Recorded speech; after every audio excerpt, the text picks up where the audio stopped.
నమస్కారం. నేను మీ రవీందర్ గౌడ్ హనుమంతుల.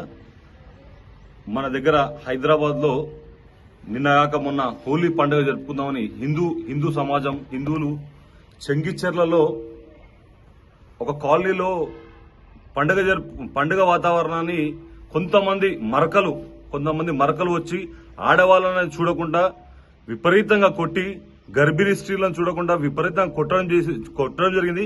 వారి పైన కేసు పెట్టమని ఇప్పటికీ 48 గంటలైతుంది. ఈ రోజు వరకు వారి మీద కేసు పెట్టడం కాదు, వారిని ఇప్పటిదాకా అరెస్ట్ చేయడం లేదు.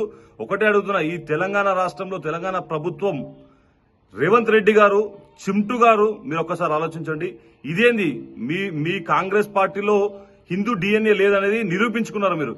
ఇన్ని రోజులు ఎక్కడెక్కడో సంఘటనలు జరిగినాయని విన్నాం, అన్ని ఏరియాలో విన్నాం. కానీ గతంలో కాశ్మీర్ పండితులను కొట్టి పంపించినట్టు ఈ రోజు తెలంగాణలో కూడా తెలంగాణ హిందూ సమాజాన్ని కూడా కొట్టి పంపించే